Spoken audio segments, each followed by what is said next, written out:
بسم اللہ الرحمن الرحیم الحمد للہ رب العالمین والعاقبۃ للمتقین والصلاة والسلام علی سید الانبیاء والمرسلین وعلی آلہ وصحبہ اجمعین الصلاة والسلام علیک یا سیدی یا رسول اللہ وعلی آلک واصحابک یا سیدی یا حبیب اللہ اما بعد۔ خالق حسن و جمال کے لطف و احسان سے درس ہدایت الناف نمبر 27 کا آغاز ہو رہا ہے۔ یہ بھی گزشتہ سے پیوستہ ہے۔ المنصوبات ہم پڑھ رہے ہیں اور اس میں ہم حال تک پہنچ گئے تھے۔ الحال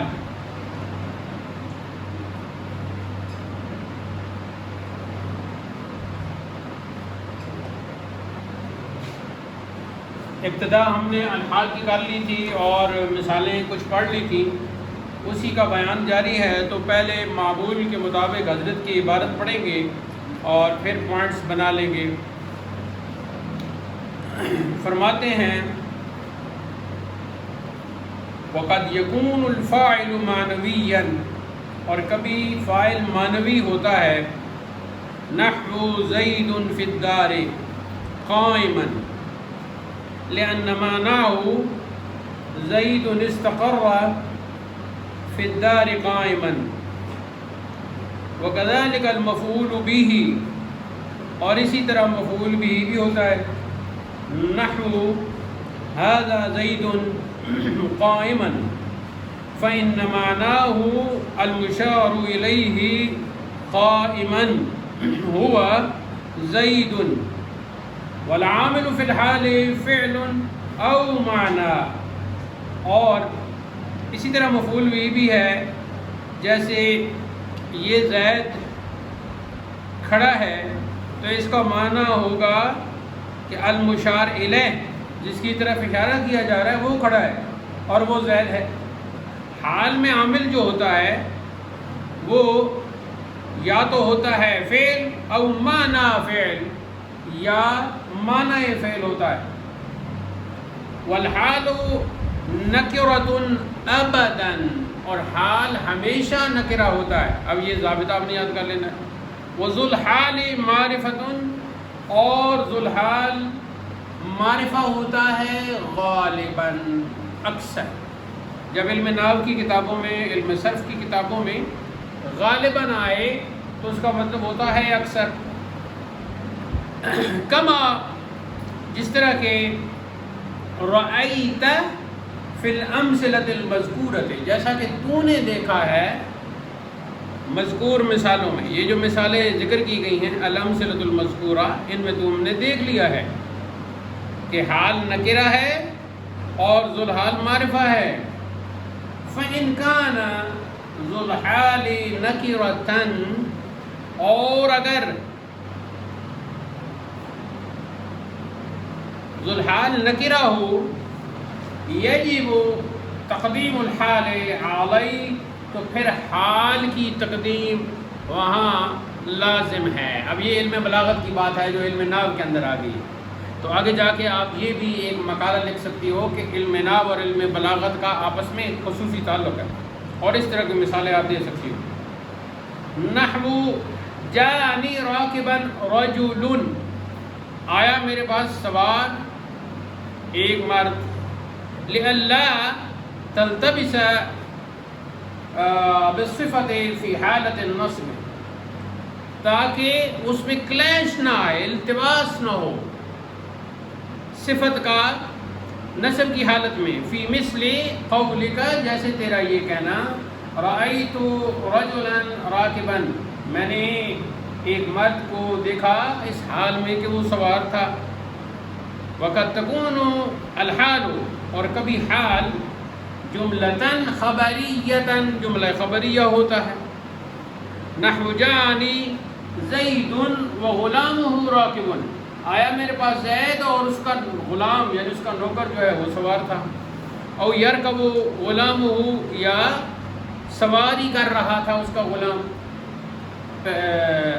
پہلی مثال اسم فاعل کی اور دوسری فعل مضارع کی۔ ومثال ما كان عاملها معنى الفعل، اور جب جس کا عامل معنی فعل ہوتا ہے اس کی مثال یہ ہے، ھذا زید قائما، اس کا معنی کیا ہوگا؟ معناه انبہ، میں تنبیہ کرتا ہوں، میں متوجہ کرتا ہوں، واشیر، اور میں اشارہ کرتا ہوں، ہاں مطلب یہ ہوگا۔ وقد یحذف العامل لقیام قرینۃ، پھر بلاغت کی بات آ گئی، اور کبھی عامل حذف ہو جاتا ہے قرینہ کی وجہ سے، کوئی نہ کوئی قرینہ موجود ہوتا ہے۔ کما تقول، جیسے کہ تو کہے، للمسافر، کسی مسافر کو، سالما غانما، یہ کہتے ہیں نا عربی میں، مسافر کو سالما غانما ایسے بولتے ہیں، ای ترجع سالما غانما، کہ جب تم واپس آؤ تو سلامتی کے ساتھ واپس آؤ اور کچھ لے کر واپس آؤ۔ تو یہ صرف سالمن غانمن کہہ دیتے ہیں اور عامل کو بالکل حذف ہی کر دیتے ہیں، جیسے ہم نے کہا تھا نا کہ اتیت اہلن وتیت سہلن میں اتیت اور بتیت دونوں معذوف کر دی جاتے ہیں فعل، اور صرف اہلن و سہلن کہہ دیا جاتا ہے، یا ارحب مرحبا کی جگہ ارحب فعل ختم کر دیا جاتا ہے، یا ارحب، ہاں رحب یرحب ارحب، ارحب کو کیا مطلب؟ میں تمہیں مرحبا کہتی ہوں یا کہتا ہوں، ارحب، تو ارحب مرحبا، تو ارحب کو ڈیلیٹ کر دیتے ہیں اور صرف مرحباً کہہ دیتے ہیں، مرحبا مرحبا مرحباً، اور مرحباً ساکن کریں گے تو مرحبا، وقف کریں گے تو ساکن نہیں، وقف کریں گے تو مرحبا، تو وہاں بھی ارحب چھپا ہوا ہے، ٹھیک ہے۔ آج کا وہ عربی وہ میچ بھی لگا ہوتا ہے نا، یا کوئی انہیں کوئی چیز دیتے ہے، کوئی گفٹ دیتا ہے، یا کوئی ان کی طرف کوئی چیز پھینکتا ہے، تو واپس کہتا ہے ارحب ارحب، تو ان کا یہی مطلب ہوتا ہے ارحب مرحبا۔ تو یہ جی حال کا بیان ختم ہو گیا۔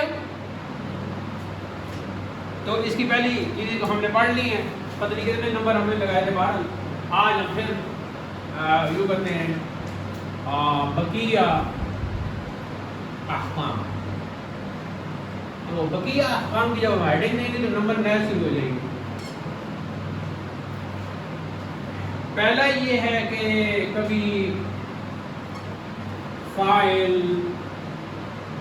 معنوی ہوتا ہے، جیسے زید فی الدار قائما، زید فی الدار قائما،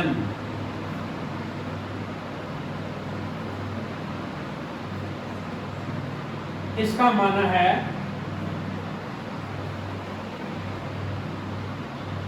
زید استقر فی الدار قائما، استقر ٹھہرنا، زید استقر ملا کے پڑھے گا، اور زید استقر فی الدار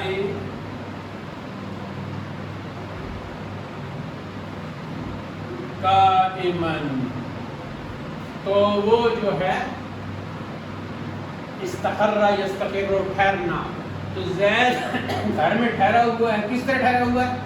کھڑا ہوا، حال یہ ہے کہ وہ کھڑا ہوا ہے۔ تو حال کا جہاں کہیں بھی ہوگا آپ نے معنی حال کا کرنا ہے۔ اسی طرح مفعول بھی،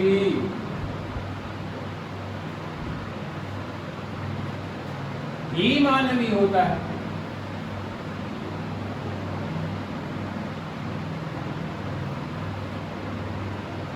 جیسے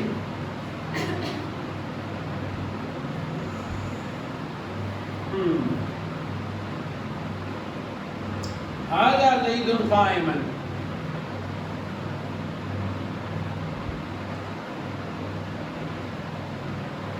اب کوئی پوچھے ھذا زید قائما کیوں کہا؟ تو ہم کہیں گے قائما حال ہے، یعنی یہ زید ہے اور حال یہ ہے کہ وہ کھڑا ہوا ہے،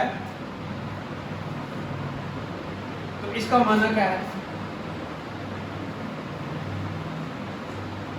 اس کا معنی ہے المشار الیہ قائما هو زید، المشار الیہ قائما، جس کی طرف اشارہ کیا جا رہا ہے وہ اس کا حال یہ ہے کہ وہ کھڑا ہے، اور وہ کون ہے؟ وہ زید، وہ زید ہے۔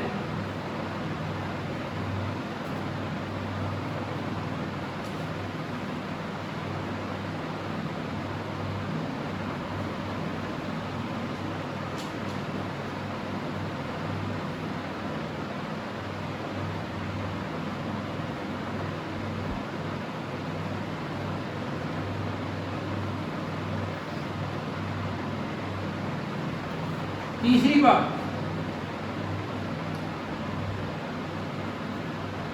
حال میں، اب آپ سے کوئی پوچھے کہ حال میں عامل کون سا ہوتا ہے؟ جو عمل کر رہا ہوتا ہے، جو منصوب بنا رہا ہوتا ہے، تو آپ کہیں گے حال میں عامل اوور لائن کرنا،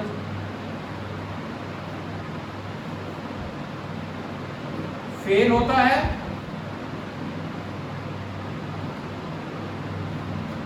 یا معنی فعل ہوتا ہے؟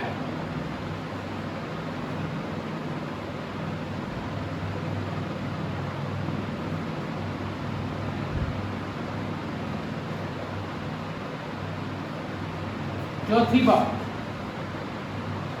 حال ہمیشہ نکرہ، اس کو پورے کر دیں، حال ہمیشہ نکرہ ہوتا ہے اور ذوالحال غالباً، اور غالباً کے بریکٹ میں لکھنا ہے اکثر، معرفہ ہوتا ہے۔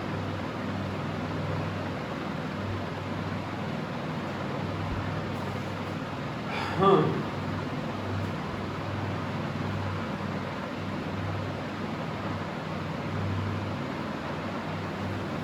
پانچواں پوائنٹ،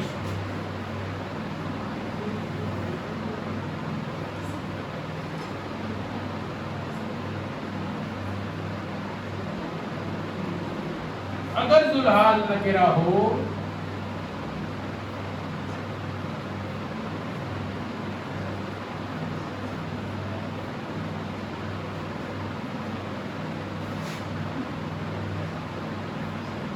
تو حال کی اس پر تقدیم کو اوور لائن کرنا لازمی ہے۔ اگر ذوالحال نکرہ ہو تو حال کی اس پر تقدیم لازم ہے۔ کیا مطلب؟ ذوالحال پہلے آتا ہے، حال بعد میں آتا ہے، ذوالحال کی تقدیم ہوتی ہے، حال کی تاخیر ہوتی ہے، لیکن اگر ذوالحال نکرہ ہو تو پھر حال کی تقدیم ہو جائے گی اور ذوالحال کی تاخیر ہو جائے گی۔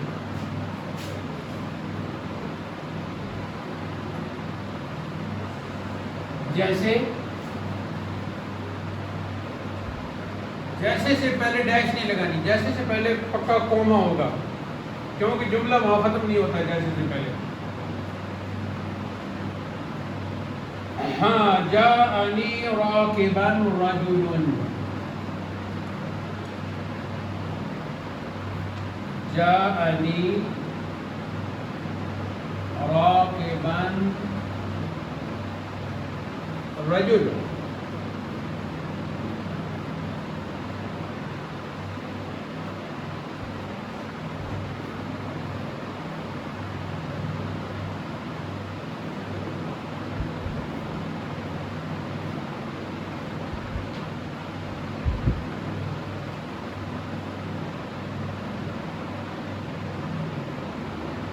رأیت، تاکہ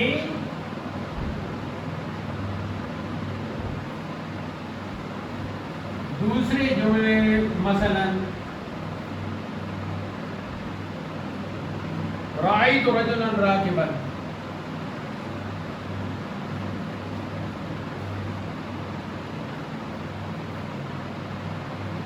سے التباس نہ واقع ہو۔ التباس کا کیا مطلب ہے؟ یعنی کہ ملنا جلنا، مشابہ ہو جانا، پھر اس کی وجہ سے غلط فہمی ہو جانا۔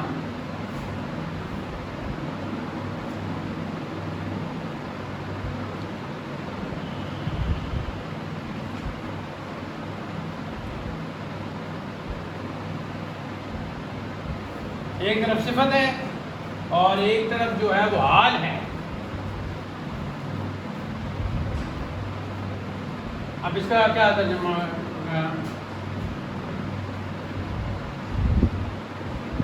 میں نے سوار مرد کو دیکھا،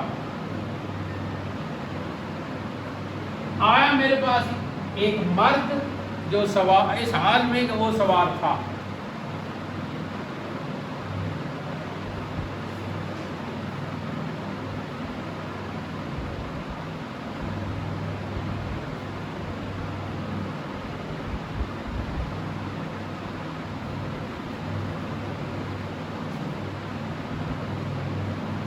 اگر ایسے کرتا ہو کہ اگر ظلال نکرہ ہو، نوٹ ظلال نکرہ سے مراد نکرہ ماضی ہے۔ اگر کوئی کسی نکرہ کے ساتھ کوئی تخصیص آ جاتی ہے تو وہ پھر نکرہ ماضی سے نکل جائے گا۔ نکرہ ماضی کا مطلب ہے جسٹ نکرہ۔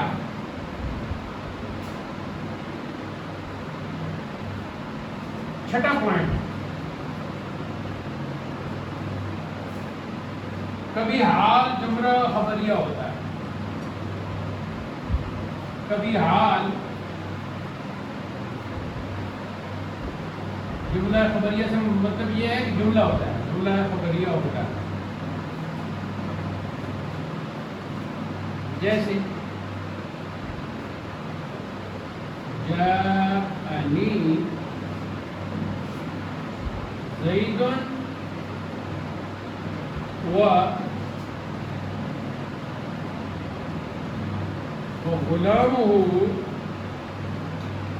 راکب۔ واو جس لفظ کے ساتھ ہوتا ہے نا اپنے بعد والے، اسی کے ساتھ ہوتا ہے۔ تو کمپوزنگ میں یا لکھنے میں ایسے نہیں کرنا کہ واو اوپر لکھ لو اور غلام ہو نیچے آئے، یہ غلط ہو جائے گا۔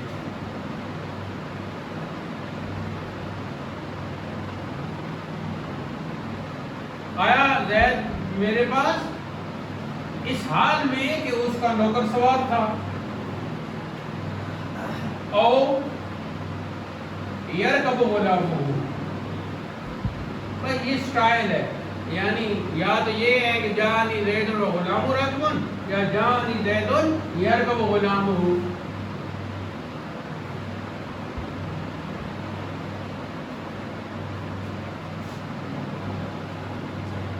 اور جب عامل معنی فعل ہو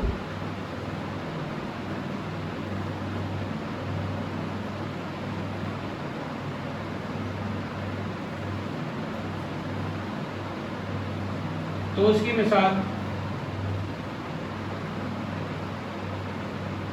یہ ہے۔ کون سی مثال ہے جی؟ ھذا زید قائم،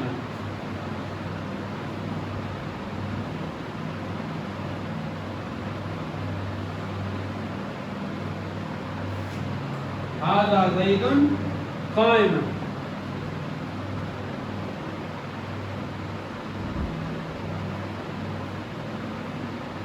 اب اس کا کیا معنی ہوگا؟ انبئہ،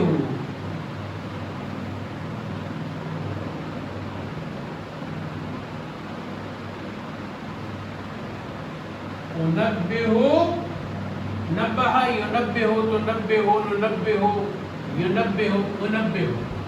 انبہ و اشیر، اشیر یشیر تشیر، میں متوجہ کرتی ہوں اور اشارہ کرتی ہوں. کیا مطلب؟ یعنی ھذا زید انبہ و اشیر، اور اشیرہ بھی کہہ سکتے ہیں قائما. یہ زید ہے اور جب میں اس کی طرف اشارہ کر رہا ہوں اور میں اس کی طرف متوجہ کر رہا ہوں یا تنبیہ کر رہا ہوں، تو اس وقت حال یہ ہے کہ وہ کھڑا ہے.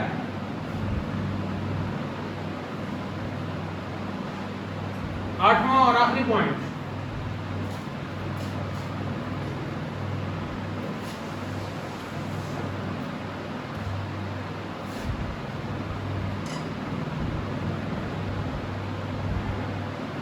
کبھی کسی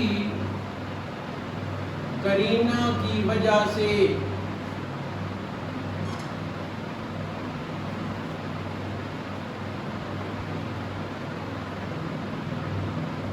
عامل کو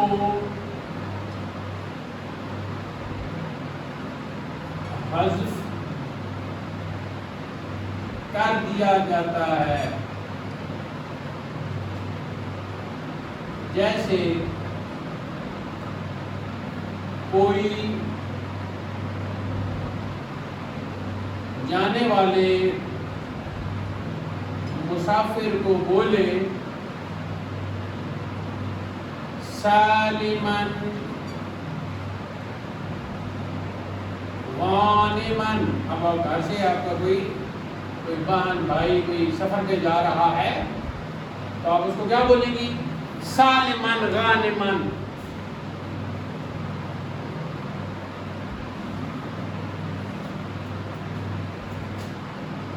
اس کا مطلب ہے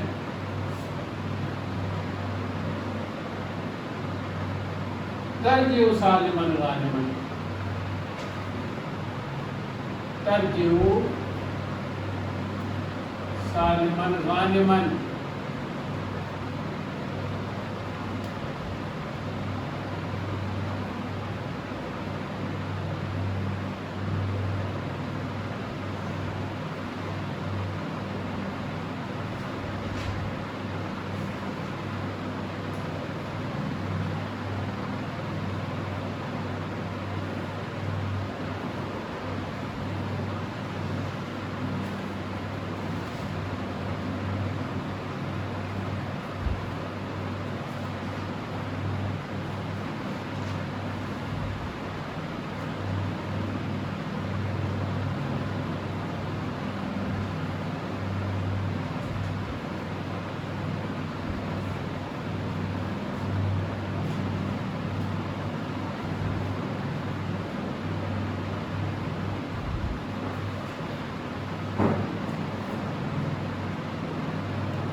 یعنی تو با حفاظت با خیریت واپس آئے، ہرا بھرا واپس آئے.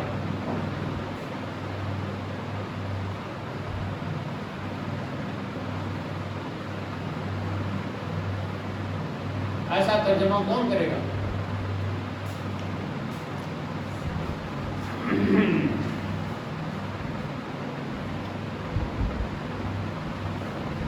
تو یہ آج کا ہمارا سبق تھا. حال کا جو ہے وہ رہتا تھا وہ مکمل ہو گیا ہے.